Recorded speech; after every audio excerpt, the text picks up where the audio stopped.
Hi, everyone. Welcome to another episode of the Freedom Financial Podcast. I'm delighted today to have Linda Martin on. Linda Martin is a full-time property investor and developer, amongst lots of other things as well. She also holds masterclasses, runs a property event as well, and does coaching sessions. Linda, great to have you on the podcast today. Thanks so much. Hi, how are you doing? Yeah, it's going to be good. Linda, I've known you now for a couple of years. I think we met kind of right at the beginning of lockdown. I don't know if you remember that, the SPIC event. Oh, yeah.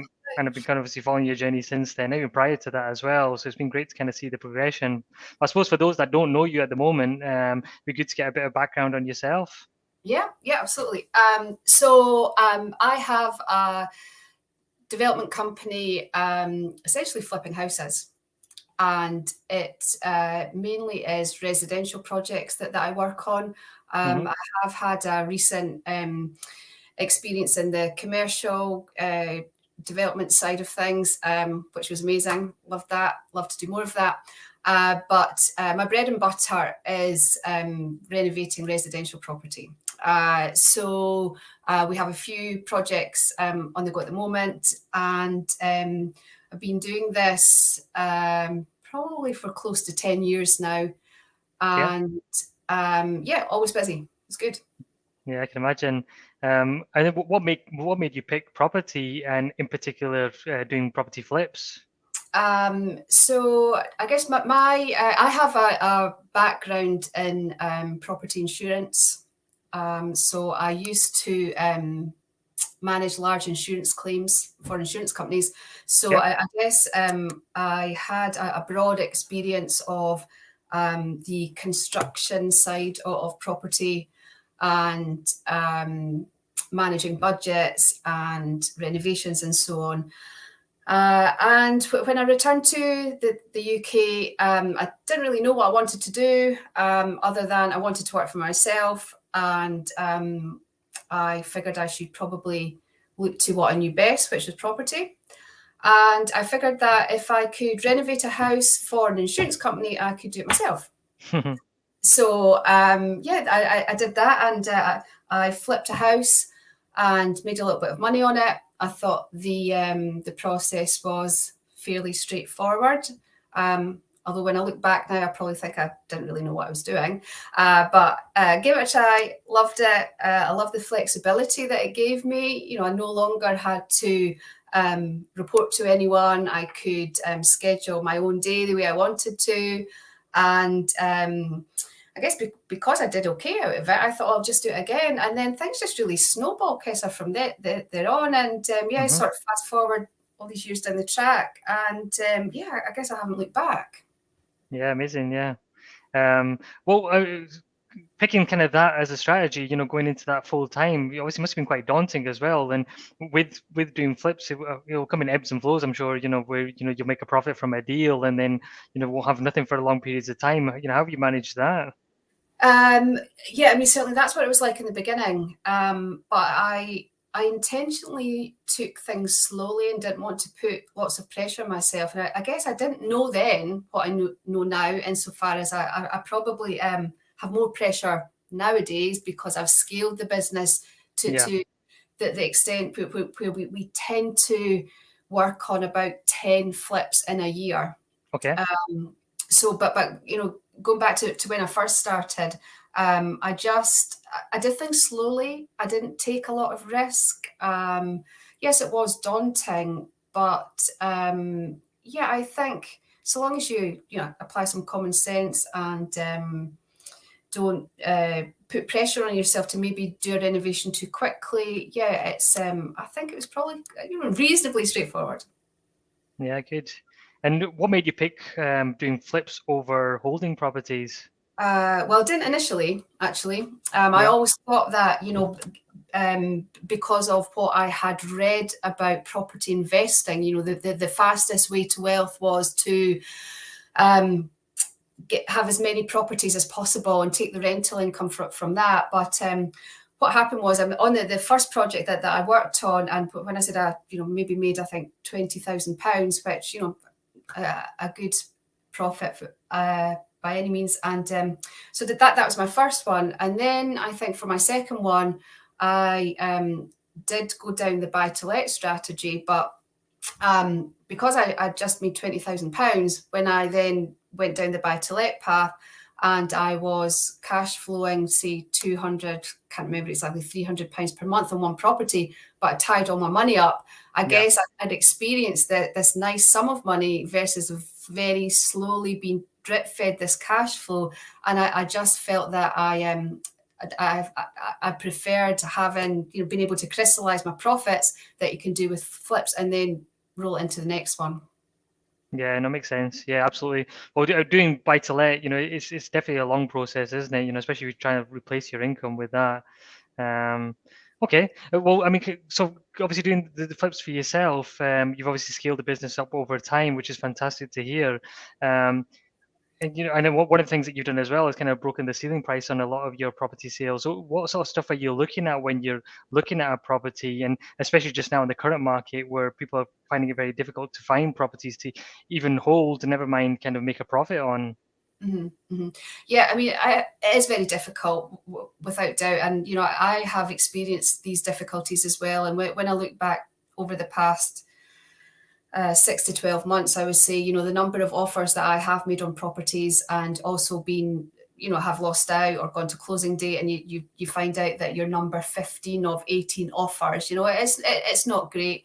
But I think that, as the market changes, obviously it will become easier again to secure property. But I think that, going back to your question, what do I do? I mean, my because I wouldn't say risk averse, but I'm very selective on the type of properties that I'll buy, and so I always buy in high demand areas. Yeah. Which again maybe is counter what we've just said in so far as or basically the fact that we've said it's hard to secure property. And yes, it is definitely hard to secure property, especially in the areas I want to buy in. When I've said I just want to buy in high demand areas, but I do believe that so long as you buy and sell in the same market, you won't lose out. So although it is very competitive just now, if you do a good quality renovation and then you sell in that same market, it doesn't really matter. Yeah, no, I totally agree with that. And you've kind of mentioned before as well, you'll kind of happily pay over asking price or home report price if obviously it kind of fits your numbers as well.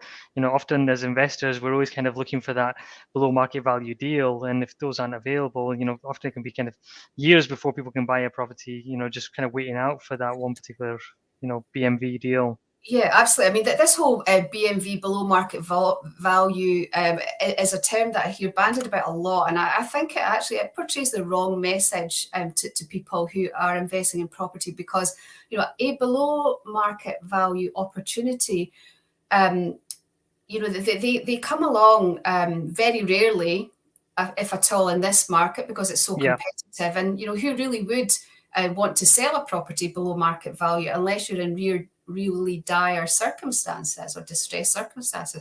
So yeah, I think that below market value has its place, but of all the properties that I've worked on and all the time I've been doing this, very seldomly have I been able to buy a property below market value. That's just the way it's been. And I also think that I guess the way that I like to run my business is that I like to be fair, and I like to, I think the best deal is a deal which is the best one for both parties. We're in an industry here where it is all about people, and I believe doing the right thing. And, I wouldn't want to, do the wrong thing by someone and give them far less for what a property is worth. I know that might be a little bit controversial in terms of, making as much money as possible on a flip, but that's just the way I run my business. Yeah. No, I totally agree with you. It's got to be a win-win for both sides, doesn't it, ultimately? Yeah, 100%. exactly. Yeah. Yeah. No, great. And when you're pricing up a property flip deal, so, how has that changed over time? Yeah, it certainly has changed over the past 12 months. And just with material. Oh, Linda, sorry, just pause there. Start that again. So if you could just answer that question again, please. Sorry. Okay. So the question was, how have I experienced difficulties from a price pricing perspective over the past No, few. actually, well, I'll just rephrase that. Actually, sorry. So maybe just looking for some tips on how you sort of price a property deal when you're kind of going into one, and how does that change from when you first started to what you do now? Yeah. Is it sort of finger in the air? This is going to cost me sort of 20,000, or do you have somebody kind of price it up for you? Yeah, so I price the projects myself, and I guess when I am looking at how much something will cost, that there are key things that I will look at, which I'll be guided before I've visited the property or before I've arranged a viewing, and I'll be guided by what the home report says. So I see the big ticket items being, a roof, a boiler, electrics, and whether there are any damp or structural issues. But in the main, that the give or take a few thousand, depending on the individual issues, if there are issues with a building. But most budgets or refurb costs fall around about that £25,000 for any job that I work on. Yeah. So I know that I have to have that. I either have to borrow that from the lender I'm working with, or have my own capital within the business to be able to use that on each project. Yeah, it makes sense. Okay, that's fine. And in regards to the refurb then as well, how does that look for you? Because I know you've got a team now that you work with. Is that right? Yeah, I've got a couple of guys that have been with me for a couple of years now. We there's been changes along the way, but yeah, we work quite closely together, and everyone I think enjoys their work, and we like to work together and have a little bit of fun along the way, and just really view everyone as a team player who has their own little piece to play in the whole refurbishment piece. Yeah, no, I totally agree. And it's been difficult for a lot of kind of clients that I speak to just now, trying to find, the sort of the trades team that they're looking for. So if you've got a good one and you treat them right, keep a hold of them. Absolutely. Yeah, definitely. Yeah, I sometimes I'll give away the numbers of my tradesmen, but sometimes I like to keep them. Otherwise, Yeah. they get too busy and they can't work for me.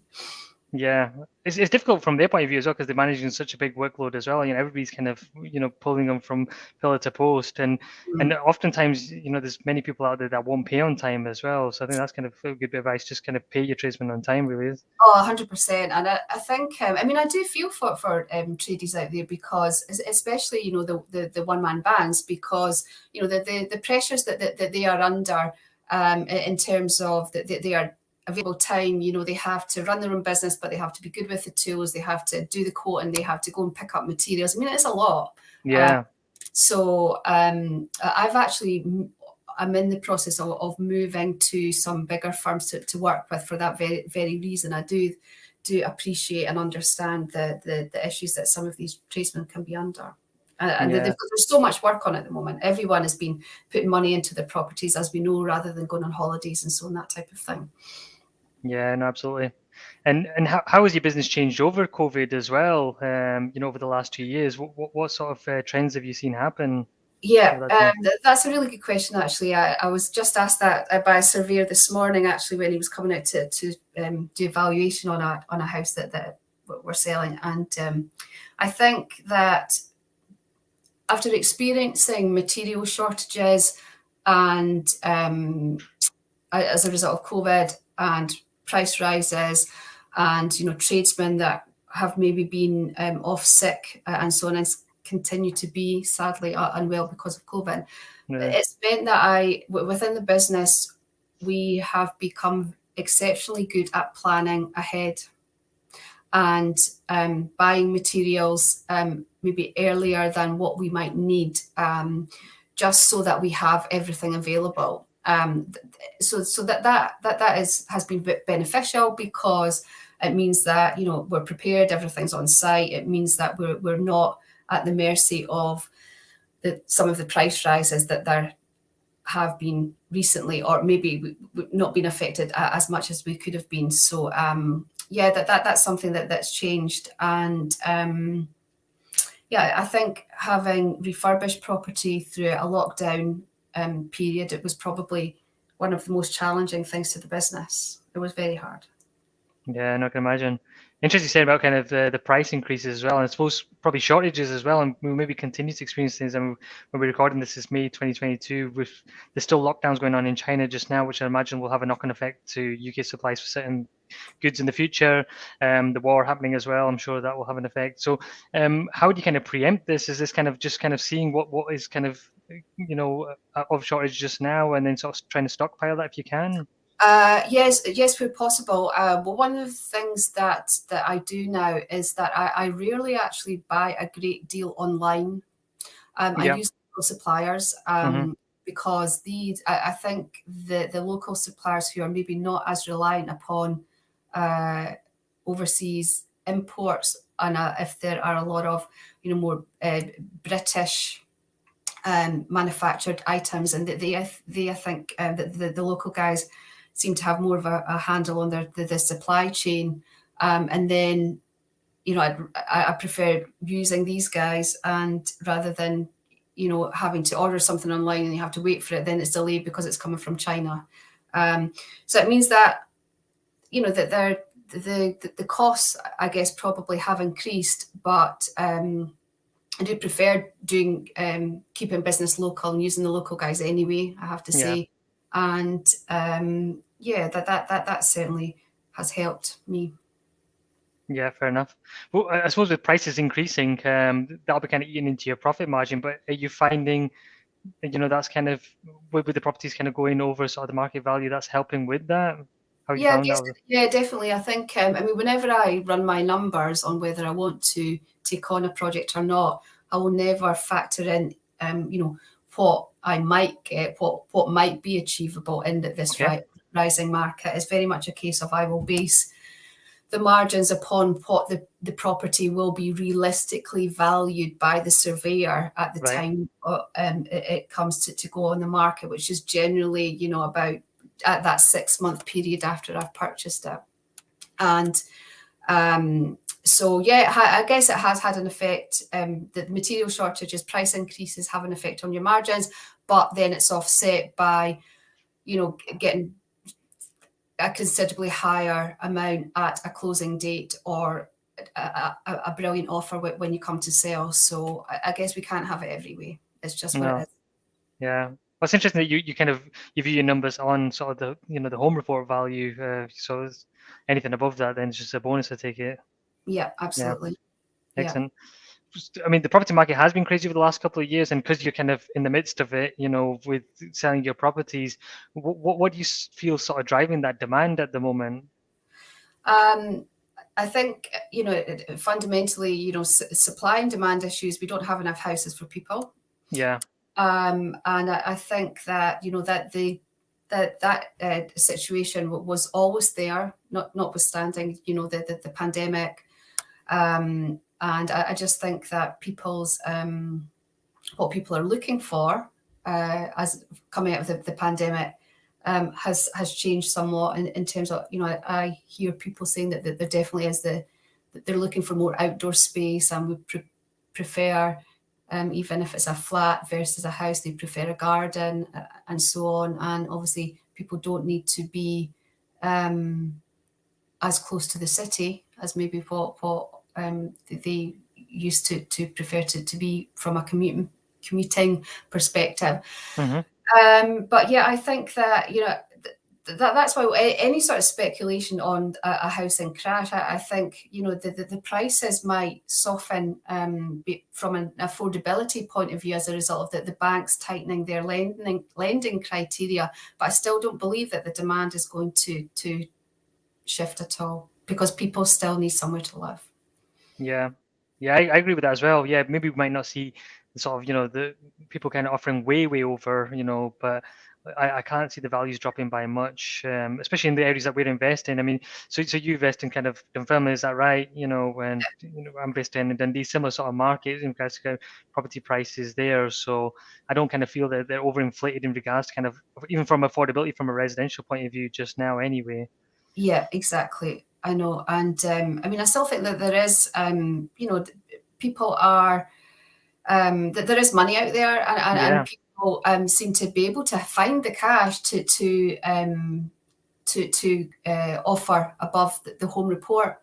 It'll be interesting to see what happens. But I think that any change in the market, it doesn't faze me personally, because I always think that there is opportunity everywhere, regardless of what stage the property cycle is at. Yeah, I agree. Absolutely. There always comes opportunity with that. So, talking about kind of different stages, then, obviously you've been through quite a lot, with investing for that period of time. Things like kind of the second home tax, that kind of changed your business, I'm sure, slightly. One thing that's kind of, definitely kind of on the radar just now is EPCs. Is that kind of affecting the way you're sort of investing at all, or with it not kind of having a huge impact on the residential market? Does that really kind of play a factor? I think the short answer probably to that question is no. Yeah. I think if a property needs to be improved from an energy efficient point of view, I think I would tend to do it where possible, within reason, and in most cases, I would tend to replace all the windows and doors in a property, make sure it is insulated as best as possible, and I guess put in those measures or changes within a property refurbishment where I know you can economically improve the EPC rating.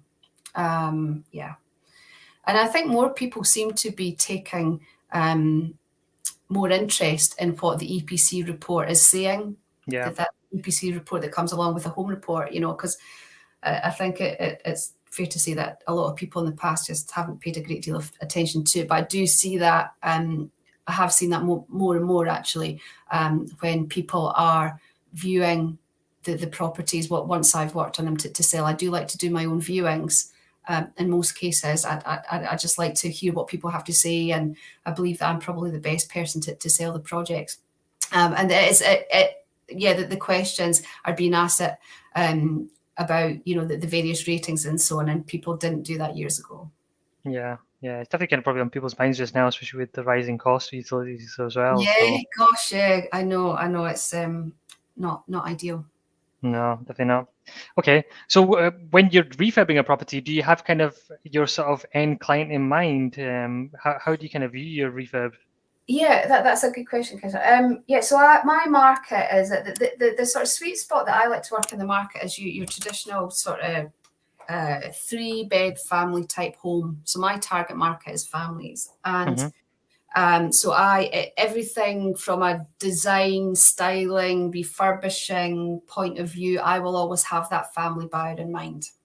I don't know if it's because I'm a mum myself and I seem to get it, but I always have that at the forefront of my mind when I'm making decisions on the refurbishment.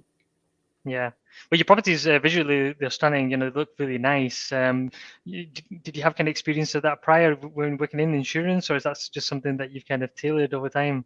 I think I've probably tailored it. Yeah.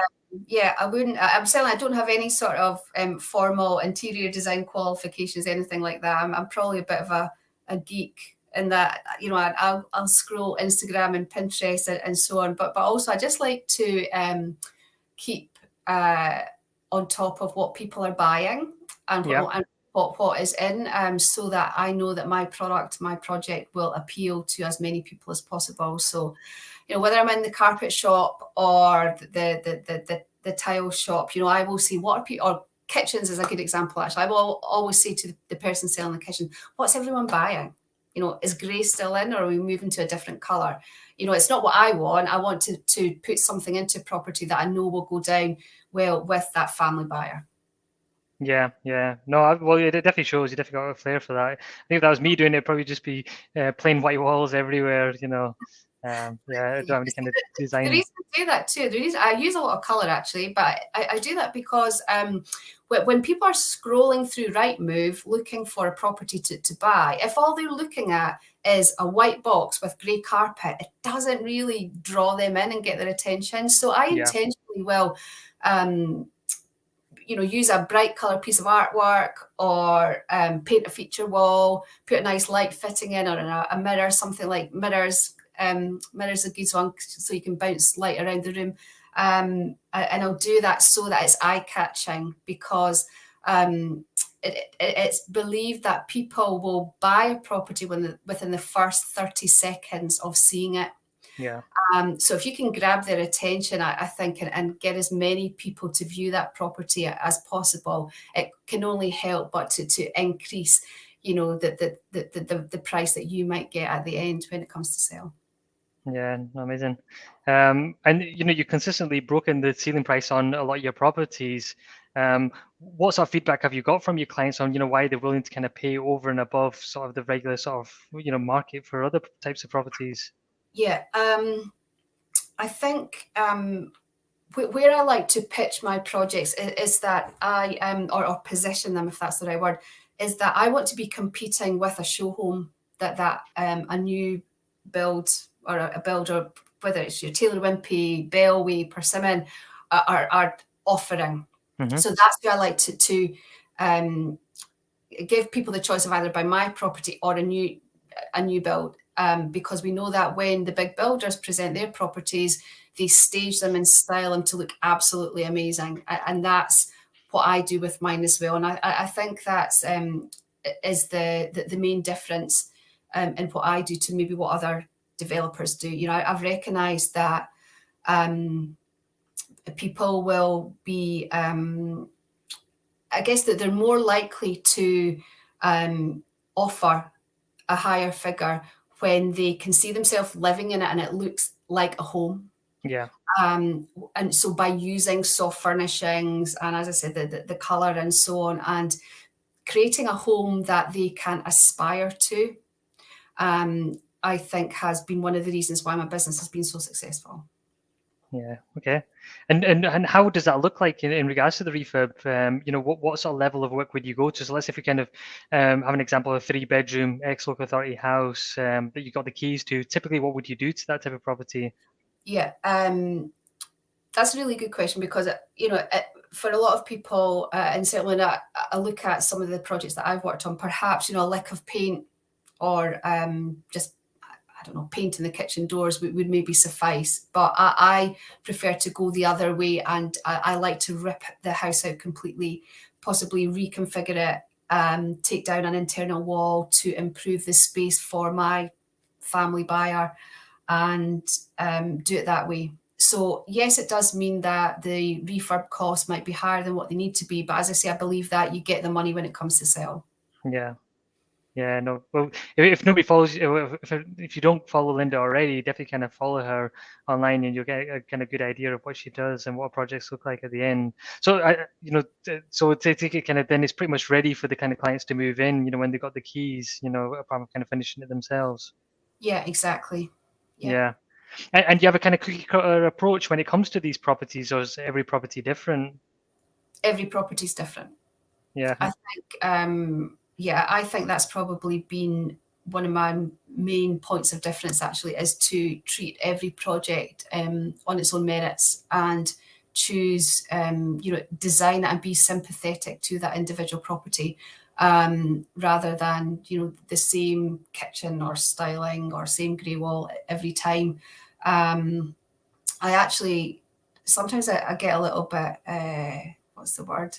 Downhearted when I see what other people have done to properties, because I think that if that person had maybe been a little bit more creative and injected a bit more personality into their project and made it look like a home, they could probably achieve a higher result, rather than applying that cookie cutter approach. But that's my just a bit of personal opinion.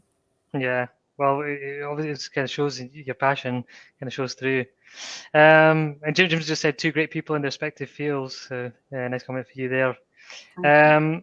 So I forgot my train of thought there. So expanding your business as well. You kind of talked about scaling up, which has been fantastic to kind of hear. And you've got a young family as well. How have you kind of come about that idea of kind of scaling it up, and what sort of challenges have you come across over that time as well? Okay, so when when I scaled to the level I'm at the moment, obviously I needed to have that infrastructure in place to allow me to do that and to support me or support the business with that. So I have office premises now, and I have people who work with me in the office and will help me on the project management side of things, in addition to just running the business aspect of things, the bill paying, the organising, the insurance, the writing to the council to claim the council tax exemption, all that admin stuff. I have help with, as well as obviously the ordering of the materials and so on. And then the trade side is obviously, another aspect of the business. But I guess, how do I manage that as a mum? As maybe a bit like yourself, as a working parent, you just have to be very good at being personally organised and doing the juggling, and kids and family come first. And I guess that one of the reasons I like to keep my projects fairly local to where I live is because often what I will do is, and I did it last night, was once the kids went to bed, I want to go and check on something. I could do that at 8 o'clock last night because it's only a 10-minute drive away. So a lot of the business decisions, I'm so grateful I can do this, but a lot of the business decisions I make are made around about my family situation. Yeah, amazing to hear. And when we, because obviously your local area is Dunfermline and that's where you invest. What sort of fundamentals was, obviously you're kind of looking at it was kind of an ideal property investment area for you, but what sort of fundamentals was you looking at when you sort of picking that area, and have you ever invested further away as well? Yeah, I did once invest further away, and I didn't follow any of the criteria I follow now, and it was a disastrous experience. It was a one-bed flat in Falkirk that I didn't know the area. I should never have bought it, and that's probably as far as I've been so far. But in terms of what I look for with my current projects, the first thing I really do is I will always, whenever if a property comes up that I'm interested in, the first thing I do is look and see how close a school is to that project. Okay. Because schools, nurseries, educational facilities will determine the house prices. And if you have a property which is close to a school or nursery that is looking a little bit tired or could do with a bit of an upgrade, I think you can never lose money on that type of property, because people will always, a family buyer anyway, will always buy a property that is within walking distance to a primary school or a high school.